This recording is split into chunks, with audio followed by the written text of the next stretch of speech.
यशायाह भविष्यवक्ता की पुस्तक अध्याय 30। यशायाह अध्याय 30। यहोवा की यह वाणी है कि हाय उन बलवा करने वाले लड़कों पर जो युक्ति करते तो है परंतु मेरी ओर से नहीं, और वाचा बांधते तो है परंतु वह मेरे आत्मा की सिखाई हुई नहीं, और इस कारण पाप पर पाप बढ़ाते हैं। वे मुझसे बिन पूछे मिस्र को चले जाते हैं कि फिरौन के शरण स्थान से बलवान हो और मिस्र की छाया में शरण ले। फिरौन का शरण स्थान तुम्हारी आशा के टूटने का और मिस्र की छाया में शरण लेना तुम्हारी निंदा का कारण होगा। उसके हाकिम सोअन में तो आए हैं और उनके दूत अब हानेस में पहुंचे हैं। वे सब एक ऐसी जाति के कारण लज्जित होंगे जिससे उनका कुछ लाभ न होगा, और वह सहायता और लाभ के बदले लज्जा और नामधराई का कारण होगी। दक्षिण देश के पशुओं के विषय भारी वचन। वे अपनी धन संपत्ति को जवान गधों की पीठ पर और अपने खजानों के ऊँटों के कुबड़ों पर लादे हुए संकट और सकेती के देश में होकर, जहाँ सिंह और सिंहनी, नाग और उड़ने वाले तेज विषधर सर्प रहते हैं, उन लोगों के पास जा रहे हैं। उससे उनको लाभ न होगा, क्योंकि मिस्र की सहायता व्यर्थ और अकारत होगी। इस कारण मैंने उनको बैठी रहने वाली रहब कहा है। जब अब जाकर इसको उनके साथ पत्थर पर खोद और पुस्तक में लिख कि यह भविष्य के लिए सदा सर्वदा तक बना रहे, क्योंकि वे बलवा करने वाले लोग और झूठ बोलने वाले लड़के हैं जो यहोवा की शिक्षा को सुनना नहीं चाहते। वे दर्शियों से कहते हैं कि दर्शी का काम मत करो, और नबियों से कहते हैं कि हमारे लिए ठीक नबूवत मत करो। हमसे चिकनी चुपड़ी बातें बोलो, धोखा देने वाला नबूवत करो, मार्ग से मुड़ो, पथ से हटो, और इस्राएल के पवित्र को हमारे सामने से दूर करो।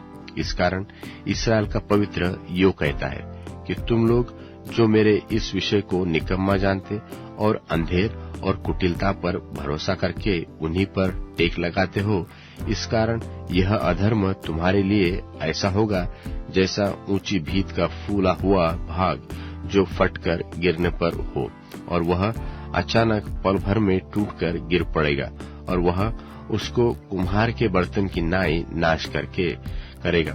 उसे ऐसा चकनाचूर करेगा कि उसके टुकड़ों में से एक ठिकरा भी न मिलेगा। जिससे अंगीठी में से आग ली जाए व हौदे में से जल लिया जाए। प्रभु यहोवा इस्राएल का पवित्र यो कहता है कि लौट आने में और शांत रहने में तुम्हारा उद्धार है, चुपचाप रहने और भरोसा रखने में तुम्हारी वीरता है, परंतु तुमने ऐसा करना नहीं चाहा। तुमने कहा कि नहीं, हम तो घोड़ों पर चढ़कर भागेंगे, इसलिए तुम भागोगे, और यह भी कहा कि हम तेज सवारी पर चलेंगे, सो तुम्हारा पीछा करने वाले उससे भी तेज होंगे। एक ही की धमकी से 1000 भागोगे, और 5 की धमकी से तुम ऐसा भागोगे कि अंत में तुम पहाड़ की चोटी पर के डंडे व टीले के ऊपर की ध्वजा के समान जो चिन्ह के लिए गाड़े जाते हैं रह जाओगे। तो भी यहोवा इसलिए विलंबित होगा कि तुम पर अनुग्रह करे, और इसलिए ऊंचे पर चढ़ेगा कि तुम पर दया करे, क्योंकि यहोवा न्यायी परमेश्वर है। क्या ही धन्य है वे सब जो उस पर आशा लगाए रहते हैं। प्रजा के लोग तो यरूशलेम अर्थात सियोन में बसे रहेंगे। तू फिर कभी न रोएगा। वह तेरी दोहाई सुनते ही तुझ पर निश्चय अनुग्रह करेगा। वह सुनते ही तेरी मानेगा, और चाहे प्रभु तुम्हारी रोटी की कमी और जल की तंगी करे, तो भी तुम्हारे उपदेशक फिर न छिप जाएंगे, और तुम अपनी आंखों से अपने उपदेशकों को देखते रहोगे। जब कभी तुम दाहिनी व बाईं ओर मुड़ने लगो, तब तुम्हारे पीछे से यह वचन तुम्हारे कानों में पड़ेगा कि मार्ग यही है, इसी पर चलो, और तुम वह चांदी जिससे तुम्हारी खुदी हुई मूर्तियां मढ़ी है, और वह सोना जिससे तुम्हारी ढली हुई मूर्तियां आभूषित है, अशुद्ध करोगे। तुम उनको मैले कुचले वस्त्र की नाई फेंक दोगे और कहोगे कि दूर हो, और वह तेरे बीज के लिए जल बरसाएंगे कि तुम खेत में बीज बो सको, और पृथ्वी की उपज भी अच्छी और उत्तम और स्वादिष्ट होगी। और उस समय तुम्हारे जानवरों को लंबी चौड़ी तराई मिलेगी। बैल और गधे जो तुम्हारी खेती के काम में आएंगे, वह सूप और डालिया से फटता हुआ स्वादिष्ट चारा खाएंगे। और उस महासंहार के समय जब गुम्मट गिर पड़ेंगे, सब ऊंचे ऊंचे पहाड़ों और पहाड़ियों पर नालियां और सोते पाए जाएंगे। उस समय यहोवा अपनी प्रजा के लोगों का घाव बांधेगा और उनकी चोट चंगा करेगा। तब चंद्रमा का प्रकाश सूर्य का सा हो जाएगा और सूर्य का प्रकाश 7 गुना होगा, अर्थात 8वारे भर का प्रकाश एक दिन में होगा। देखो, यहोवा दूर से चला आता है, उसका प्रकोप भड़क उठा है और धुएं का बादल उठ रहा है। उसके होठ क्रोध से भरे हुए और उसकी जीभ भस्म करने वाली आग के समान है, और उसकी सांस ऐसी उमड़ने वाली नदी के समान है जो गले तक पहुंचती है।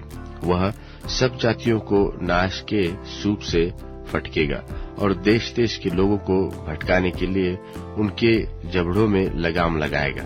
तब तुम पवित्र पर्व की रात का संगीत गाओगे, और जैसा लोग यहोवा के पर्वत की ओर उसी से मिलने को जो इसराइल की चट्टान ठहरा है बांसुरी बजाते हुए जाते हैं, वैसे ही तुम्हारे मन में भी आनंद होगा।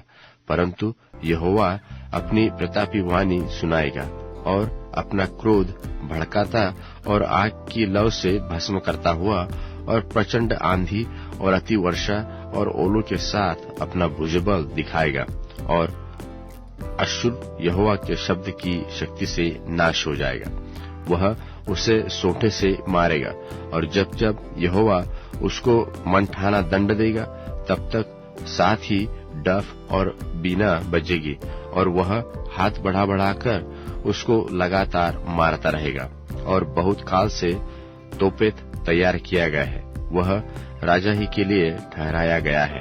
वह लंबा चौड़ा और गहरा भी बनाया गया है। वहां की चीता में आग और बहुत सी लकड़ी है। यहोवा की सांस जलती हुई गंधक की धारा की नाई उसको सुलगाएगी। यशायाह भविष्यवक्ता की पुस्तक अध्याय 31। यशायाह अध्याय 31। हाय उन पर जो मिस्र को सहायता पाने के लिए जाते हैं और घोड़ों का आसरा करते हैं और रथों पर भरोसा रखते, क्योंकि वे बहुत है, और सवारों पर, क्योंकि वे अति बलवान हैं, पर इस्राएल के पवित्र की ओर दृष्टि नहीं करते और न यहोवा की खोज में लगते हैं। परंतु वह भी तो बुद्धिमान है और दुख देगा और अपने वचन न टालेगा। वह उठकर कुकर्मियों के घराने पर और अनर्थकारियों के सहायकों पर भी चढ़ाई करेगा, क्योंकि मिस्री लोग तो ईश्वर नहीं मनुष्य ही है, और उनके घोड़े आत्मा नहीं शरीर ही है। और जब यहोवा हाथ बढ़ाएगा, तब सहायता करने वाले और सहायता चाहने वाले दोनों ठोकर खाकर गिरेंगे, और वे सब के सब एक संग नष्ट हो जाएंगे। फिर यहोवा ने मुझसे यो कहा है कि जिस प्रकार सिंह व जवान सिंह अपने अहेर पर गुर्राता हो, और चाहे चरवाहे इकट्ठे होकर उसके विरुद्ध बड़ी भीड़ लगाए, तो भी वह उनके बोल से न घबराए और न उनके कोलाहल के कारण दबेगा, उसी प्रकार सेनाओं का यहोवा सिय्योन पर्वत और यरूशलेम की पहाड़ी पर युद्ध करने को उतरेगा। पंख फैलाई हुई चिड़ियों की नाई सेनाओं का यहोवा यरूशलेम की रक्षा करेगा। वह उसकी रक्षा करके बचाएगा और उनको बिन छुए ही उद्धार करेगा। हे इस्राएलियों, जिसके विरुद्ध तुमने भारी बलवा किया है, उसी की ओर फिरो। उस समय तुम लोग सोने चांदी की अपनी अपनी मूर्तियों से, जिन्हें तुम बनाकर पापी हो गए हो, घृणा करोगे। तब अश्शूर उस तलवार से गिराया जाएगा जो मनुष्य की नहीं, वह उस तलवार का कौर हो जाएगा जो आदमी की नहीं, और वह तलवार के सामने से भागेगा और उसके जवान बेगार में पकड़े जाएंगे और वह भय के मारे अपने सुंदर भवन से जाता रहेगा, और उसके हाकिम ध्वजा के कारण विस्मित होंगे। यहोवा जिसकी अग्नि सियोन में और जिसका भट्टा यरूशलेम में है, उसी की यह वाणी है। यशायाह भविष्यवक्ता की पुस्तक अध्याय 32। यशायाह अध्याय 32। देखो, एक राजा धर्म से राज्य करेगा और राजकुमार न्याय से हुकूमत करेंगे, और एक पुरुष मानो आंधी से छिपने का स्थान और बौछार से आड़ होगा। वह मानो निर्जल देश में जल की नालियां और मानो तप्त भूमि में बड़ी चट्टान की छाया होगा। और उस समय देखने वालों की आंखें धुंधली न होंगी और सुनने वालों के कान लगे रहेंगे, और उतावलों के मन ज्ञान की बातें समझेंगे, और तुतलाने वालों की जीभ फुर्ती से साफ बोलेगी। मूढ़ फिर उदारचित न कहलाएगा और न कंजूस दानी कहा जाएगा, क्योंकि मूढ़ तो मूढ़ता ही की बातें बोलता और मन में अनर्थ ही की बातें गढ़ता रहता है, कि वह बिन भक्ति के काम करे और यहोवा के विरुद्ध झूठ कहे, और भूखे को भूखा ही रहने दे और प्यासे का जल रोक सके। कंजूस के उपाय बुरे होते हैं। वह दुष्ट युक्तियां करता है कि जब दरिद्र और नम्र लोग ठीक बोलते हो, तब उनको झूठी बातों में फंसाए। परंतु उदार चित्त मनुष्य उदारता ही की युक्तियां निकालता है। वह तो उदारता के कामों में स्थिर रहेगा। हे सुखी स्त्रियों, उठकर मेरी सुनो। हे निश्चित स्त्रियों, मेरे वचन की ओर कान लगाओ।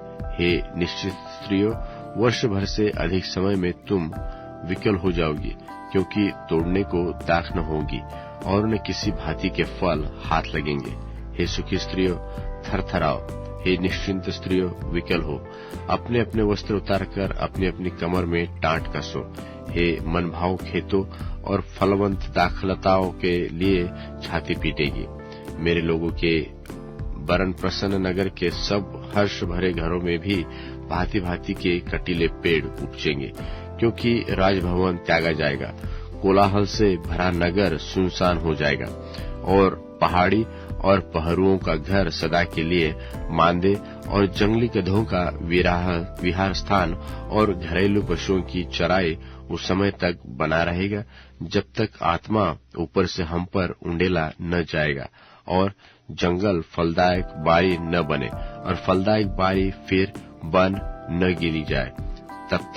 तब उस जंगल में न्याय बसेगा और उस फलदायक बारी में धर्म रहेगा, और धर्म का फल शांति और उसका परिणाम सदा का चैन और निश्चिंतता रहना होगा। और मेरे लोग शांति से निश्चिंत रहने के स्थानों में और सुख और विश्राम के स्थानों में रहेंगे। परंतु वन के विनाश के समय ओले गिरेंगे और नगर पूरी रीति से चौपट हो जाएगा। क्या ही धन्य हो तुम लोग जो सब जलाशयों के पास बीज बोते और बैलों और गधों को चलाते हो। यूहन्ना की तीसरी पत्री, पहला अध्याय। मुझ प्राचीन की ओर से उस प्रिय गयुस के नाम जिससे मैं सच्चा प्रेम रखता हूँ। हे प्रिय, मेरी यह प्रार्थना है कि जैसे तू आत्मिक उन्नति कर रहा है, वैसे ही तू सब बातों में उन्नति करे और भला चंगा रहे। क्योंकि जब भाइयों ने आकर तेरे उस सत्य की गवाही दी जिस पर तू सचमुच चलता है, तो मैं बहुत ही आनंदित हुआ।